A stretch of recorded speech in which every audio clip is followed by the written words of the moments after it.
All right, welcome back, everybody, to the second edition of the weekly challenge.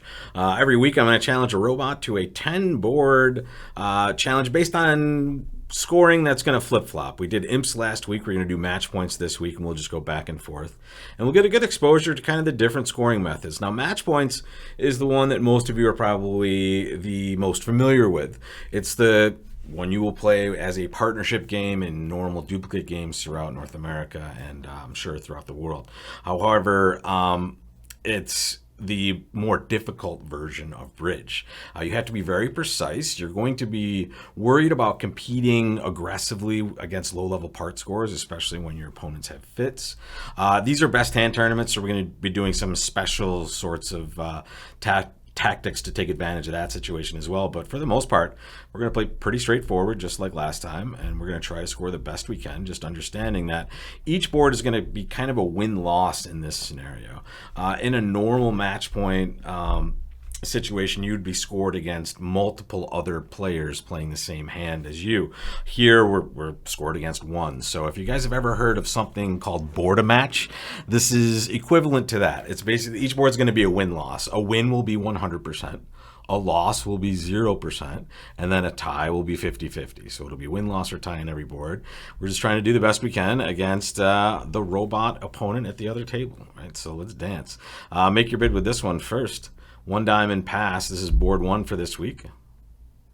We're just going to start off by bidding a spade, and we'll see what sort of game-forcing bid we might be able to make on the way back. And here, it doesn't need to be a game-forcing bid other than just bidding game. Partner bids two spades, just raising. There's no reason to do anything but bid four spades here. And here's what we know. Even if this wasn't a best hand tournament, partner has a maximum of like 14 or 15 points when they just raise to the two level here. If they had a better hand, they would have bid three spades. And here, we're just going to jump to four to avoid giving the opponents any information at all. You don't need to mess around. Just get to game. And you are very likely almost no possibility of making slam in spots like this. And here, take a look. We might even make a slam here, but it's on a finesse, right? We would have to take a successful club finesse for us to be able to make 12 tricks. This being match points, we're definitely going to try to do that for sure. In fact, we're going to try a way to maybe avoid that club finesse altogether. So take a second, look at this hand, formulate a strategy yourself, and as usual, guys, you can pause for as long as you want. I'm going to go pretty quickly as usual because we're pre-recording all these. So here, first things first, I'm going to play a diamond and win it. And now, as I recognize, I have one heart loser and one or zero club losers, depending on this club position. So I want to try to engineer a way where if I have to take a club finesse, great, but I want to try every possible way to avoid a club finesse. And that is going to be by stripping this hand down after we draw some trump. So first things first, let's get rid of some trump. I'm going to play a spade to the ace. And you can draw trump any way you want here. We have to draw 3 rounds, so we're set up for our play here. And now we're going to just play some diamonds. Now recognize that they led a diamond on our left, so this might be bad for us. It's not. This is good. Okay.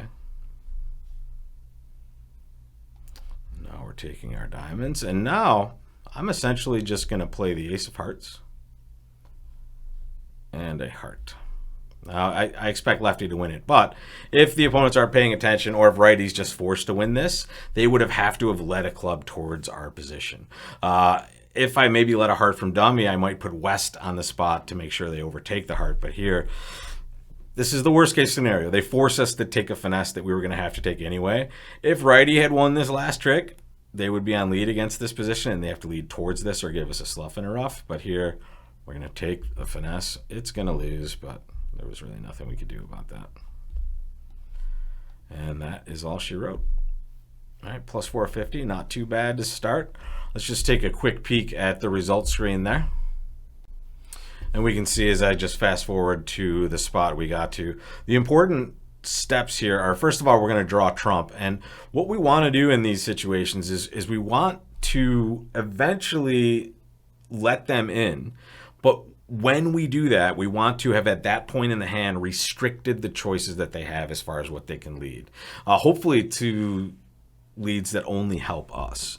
And that's the point of this hand. This is called a strip and an end play. So first step is strip the hand down. So we're playing on the diamond suit just to get rid of all of those. And now once we get rid of all of those, we play a heart. We have to play the ace of hearts and then a heart. Right? That's the problem here, is that we can't just play a low heart, because now they can always just exit a heart. When we play the ace of hearts and a low heart, what we've now done is we've allowed them to lead anything they want, but if they lead anything but a club, it's going to give us what's called a slough and a ruff. So let's say West kind of, lazily just led the queen of hearts thinking it was okay. Now we could ruff in the dummy with that 10 of spades, and then we would just pitch away our losing club in our own hand, right? So here, if they were to lead this, it would be the best situation for us ever, because now it's a slough. We rough it, and boom, now we play the ace of clubs. Here, they can exit a club from this side. We still have the same finesse we could have taken ourselves at any point in this hand, right? So here, just because they're doing this doesn't mean you don't take it, like, god darn. But let's just recognize that if we go back a trick, right, and let's say, for some reason the king of hearts is in the east player's hand, and that's all that's left. Now they have no good choice, right? Because they're now, their choices are give us a slough and a ruff, or just lead a club towards the ace queen, and that's what we were hoping for. But again, we didn't get what we were hoping for on this one, and there's nothing we can do about that. That's just a trick that wasn't there to be had. So let's jump into number 2 for our first 2 hands of the week. Not off to a bad start. We did the best we could there. We're going to open our no trump with this hand, just a kind of a ho-hum balanced 15. All right, good. I like these hands for no trump. I like those intermediate cards, right, all over my hand, even though I'm only 15. Those can't be bad for us. And take a look at this hand. Wow. All right. Count your winners first, and do a couple quick calculations yourself while I think about the hand. And then if you need more time when I start talking, just don't forget, press pause. You're in control of this video, so you can make me go faster or slower at your own whim. So yeah, there's one suit we're a little worried about. We have a slow stopper in spades. They can take a couple of those tricks and just pop the suit wide open. When we count our winners, we see that we have 4 clubs and the ace of hearts for 5. I would start working on diamonds immediately. We have good cards there, and we're going to try to kind of set up diamonds before they get rid of all of our entries over there, which they've started to do with this club play here. So first things first, let's win this club. And then we're going to leave it over there because we want to lead towards the shorter side usually in these spots. So we're going to lead towards the king of diamonds. And then hopefully we're getting a little robot play here. We're going to play the 10. If they cover with the jack, it's awesome. If not, we're just going to make a decision as to what to do when we get over there. Now the question is, what do we do? Do we play low, or do we play the queen? Well, one thing we should recognize is that the ace is almost certainly in the east player's hand. Okay? And that's because West would have very likely just won the ace when the king was in front of it, right? That's what those cards are made for. So here, if we're thinking about playing the queen, we have to recognize that that's just doomed to fail, right? That means we're going to lose 2 diamonds always. We're going to lose to the ace if we play the queen, and then we'll lose the jack. So what happens if we play low?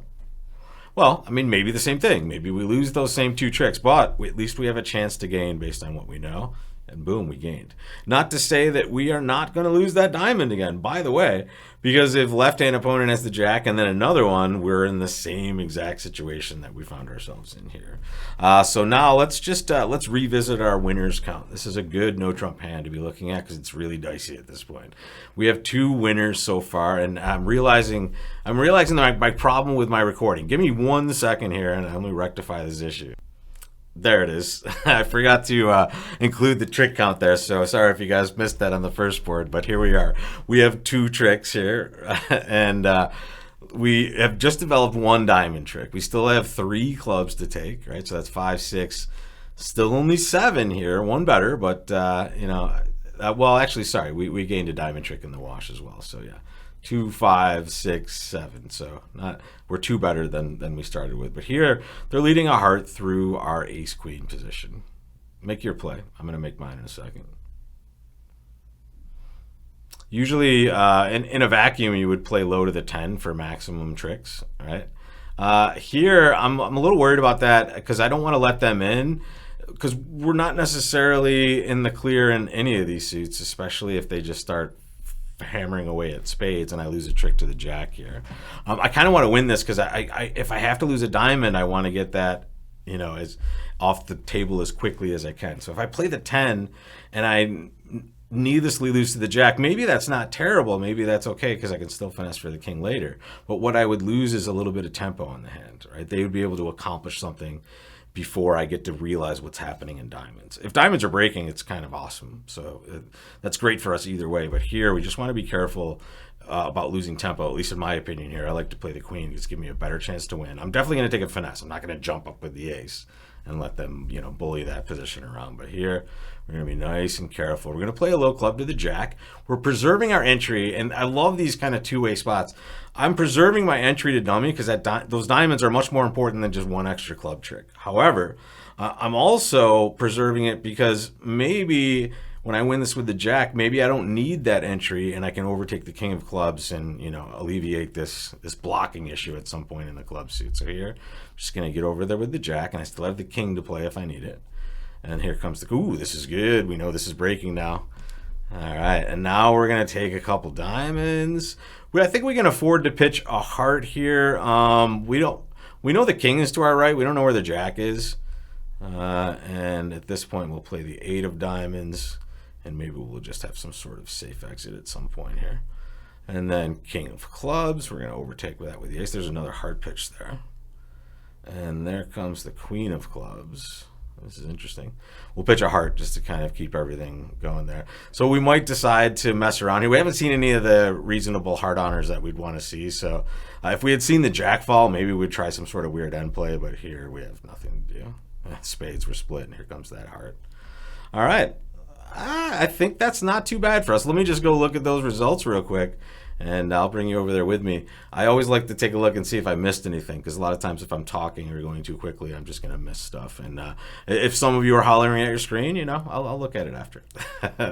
So here it looks like pretty reasonable. I like North's 3-note trumpet, by the way.